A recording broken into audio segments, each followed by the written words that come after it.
You think you want more people in your life, but half the time what you really want is fewer people in your head. And the disturbing part is that you cannot tell the difference until you have been alone long enough for the noise to die. Quick thing before I go deeper. We are building toward our next subscriber milestone, and your subscription genuinely helps this channel reach people who actually care about psychology instead of slogans. And if this hits a nerve, tap like so the algorithm understands this is worth showing to more brains like yours. Now let us get precise about what I mean by solitude, because most people misuse the word.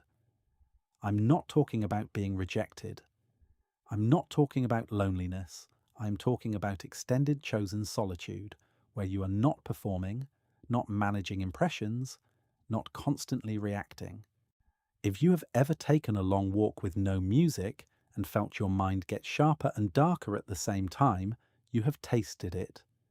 And if you have ever tried to sit in silence and suddenly felt restless, almost itchy, that is not a character flaw. That is your nervous system realizing it lost its usual external regulators. Here is what extended solitude actually does. It removes the social scaffolding that quietly props up your identity. Most people think identity is internal, like a private possession. It is not. A big percentage of your personality is co-authored in real time by other people. Their expectations, your role, the micro rewards of being understood, the micro threats of being judged. In company, you do not just talk, you calibrate, you predict, you edit, you stabilize yourself using other minds. So when you step out of that for long enough, you are not just alone, you are in an identity deprivation chamber. And that is exactly why it can sharpen psychological strength, because strength is not comfort. Strength is regulation under reduced support. Let me show you the first mechanism, because this one flips the usual narrative. Extended solitude does not primarily give you peace. It reveals how dependent your emotional regulation has been on social contact. You have probably noticed this. You spend a day with people, you feel oddly stable. Then you get alone, and your emotions show up like they have been waiting in the hallway. That is not randomness. That is co-regulation. In attachment research, we know humans regulate each other's nervous systems. A calm person can literally lower your physiological arousal. A tense room can raise it. Even a text message can act like a tiny sedative if it signals belonging. When that disappears, your brain has to do the job internally. That is the workout. Solitude forces a shift from external regulation to self-regulation. Now here is where it gets interesting. Your first week of extended solitude, if you have never done it, often looks like regression. More rumination, more cravings, more anxiety spikes. People misread that as solitude is bad for me. But psychologically, that is like mistaking muscle soreness for injury. You are feeling the withdrawal from social analgesia.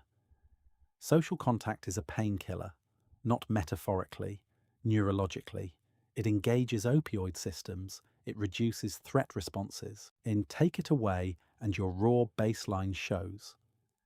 And if you stay long enough, something changes. Your brain stops expecting rescue from outside and begins building internal tools, labeling emotions, restructuring thoughts, tolerating uncertainty without immediate reassurance. You learn to sit next to discomfort without turning it into a crisis. That is psychological strength in the most literal sense. The capacity to metabolize internal states without outsourcing the processing. If you are still with me, here is the second mechanism, and it is even less talked about. Solitude sharpens you by destroying your social self-model, the simulation you carry of how you are being perceived. Think about this for a second. In public, a part of your attention is continuously running a program that asks, how am I coming across? Did that land? And do I look competent? Do they like me? That program is not harmless. It is expensive.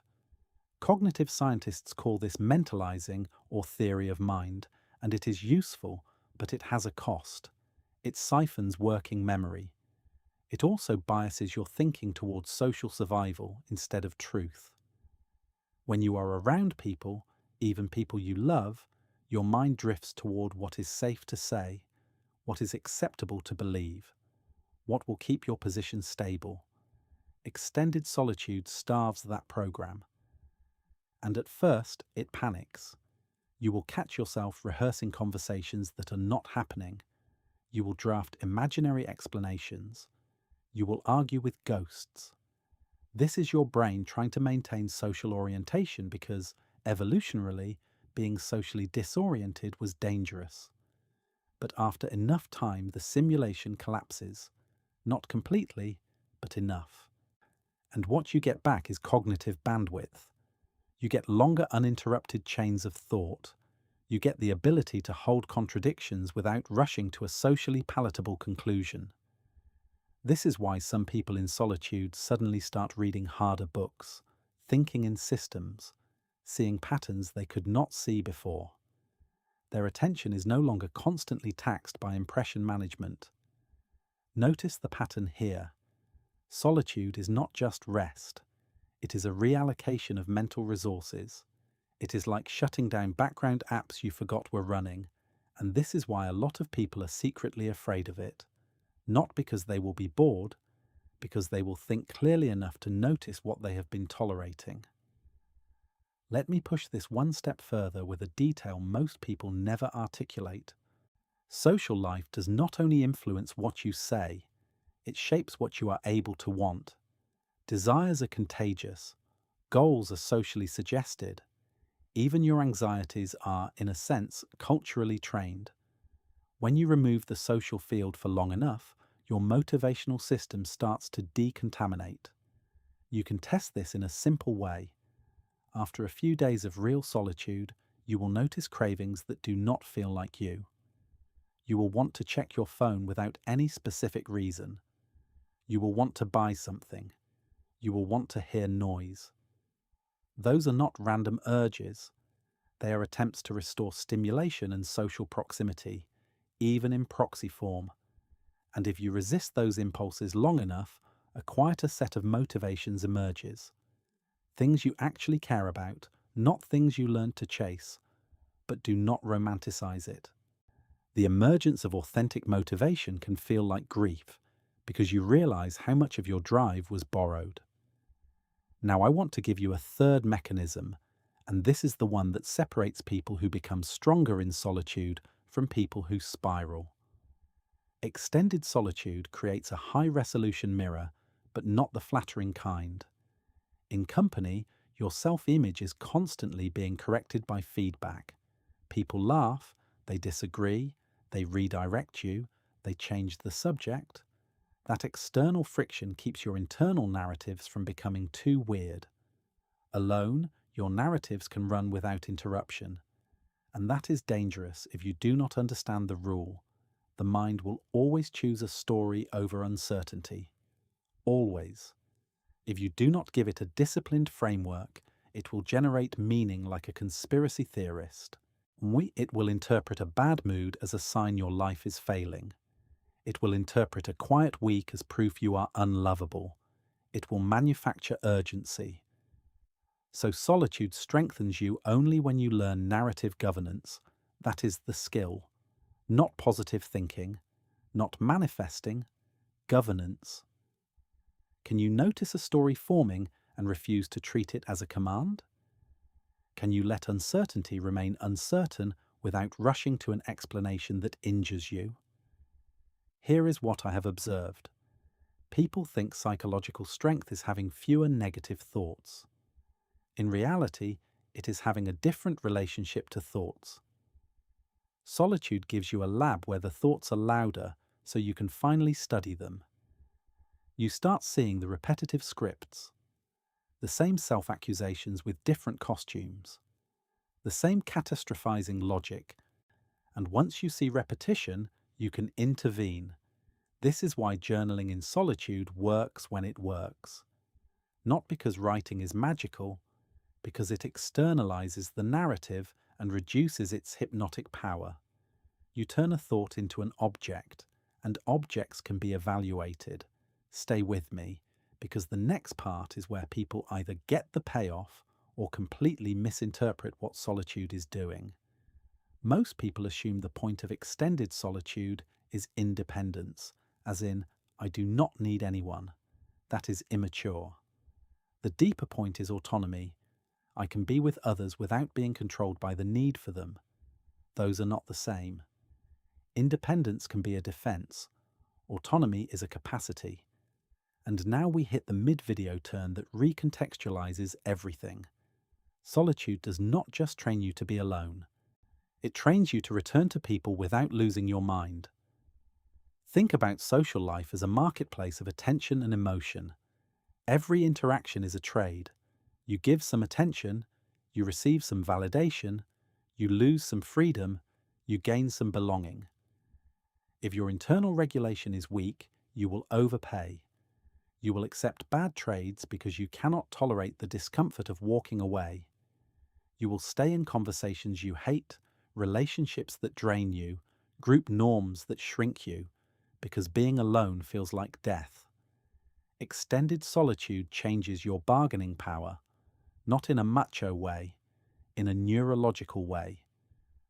When you learn through lived experience that you can survive your own internal weather, you stop treating social contact as an emergency resource. You become harder to manipulate. Praise does not hook you as easily, and disapproval does not collapse you as quickly. This is not arrogance, it is reduced dependency. And there is a very specific psychological marker of this shift. Your urge to explain yourself goes down. You stop narrating your choices defensively. You stop needing everyone to understand. That is strength, not because other people do not matter, but because their confusion no longer threatens your identity. Let me give you a concrete example that you will recognize. Someone misinterprets your silence as hostility. Old version of you rushes to fix it, over-explains, performs warmth to restore harmony. Solitude trained you pauses and checks reality. Did I actually do something wrong, or is this their projection? If it is their projection, you can still be kind, but you do not surrender your self-definition. That is an internal boundary, and solitude is where internal boundaries are built. Now, a fourth insight, and this one is subtle. Extended solitude sharpens psychological strength by forcing you to confront the default mode network without distractions. That network is active when your mind is not focused on tasks. It generates self-referential thought, past, future, identity, meaning. When people are constantly stimulated, they can avoid it. When the stimulation stops, the default mode gets louder. This is why silence can feel like being attacked by your own memory. Old conversations reappear. Regrets, alternate timelines. It is not that solitude creates these thoughts. It is that solitude removes the anesthesia that was keeping them at a distance. But the upgrade is this. If you stay with it, you start turning memories into information instead of punishment. You stop using the past as a weapon. You start extracting principles. What pattern keeps repeating? What did I avoid? What do I actually value? Solitude turns the default mode from a tormentor into a strategist. And that strategic function matters because psychological strength is, at root, temporal.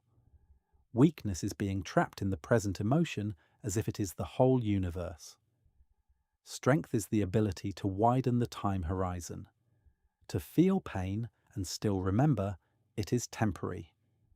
To feel desire and still see its long-term cost. Solitude trains that because it forces you to live without constant external time anchors like schedules, social events, other people's urgency. You learn to generate your own structure, which is a form of executive function. But there is a trap here, and I want to say it clearly because nobody benefits from fake depth. And extended solitude can also sharpen your worst traits. If you have a strong tendency toward avoidance, solitude can become a sanctuary for never being challenged. If you have social anxiety, solitude can become evidence that people are dangerous. If you have narcissistic traits, solitude can become a fantasy loop where you are always the misunderstood genius. So, what is the difference between solitude that strengthens you and solitude that deforms you? Here is the synthesis. The meta pattern is this: extended solitude strengthens you when it increases your agency over attention, emotion, and narrative. It weakens you when it becomes a way to decrease exposure to reality. Agency over attention means you can choose what you focus on instead of being yanked around by notifications, cravings, and other people's moods. Agency over emotion means you can feel an emotion fully without immediately acting it out or needing someone else to fix it. Agency over narrative means you can generate meaning deliberately instead of letting your mind auto-generate a story that keeps you small. If you want a simple framework to carry after this video, use what I call the 3 audits. In solitude, audit your inputs, audit your impulses, audit your interpretations. Inputs. What are you feeding your nervous system when nobody is watching? Silence, music, podcasts, doom scrolling, sugar, porn, constant messaging. Inputs shape baseline anxiety more than personality does. Impulses. What do you reach for the moment you feel uncomfortable? That reaches your dependency map. You can locate your weak points by watching what you use to escape. Interpretations. What story do you tell about the discomfort? Is it, I am broken, or is it my system is recalibrating? The feeling might be the same, but the trajectory changes completely. And then you do the one thing that makes solitude alchemical instead of miserable. You reintroduce people strategically, not as a drug, but as a choice. You return with clearer boundaries, clearer values, and a higher tolerance for temporary discomfort, which means you can finally build relationships from preference instead of need. So the loop closes back to the first sentence. The point is not to live without people. The point is to get fewer people living inside your head, running your emotions, writing your story. If this made you think about your own patterns, and tell me in the comments what solitude brings up for you first: impulses, emotions, or stories. And here is the question I will leave you with, because it will keep working on you after the video ends. If you could not use other people as a mirror for 30 days, who would you become by necessity?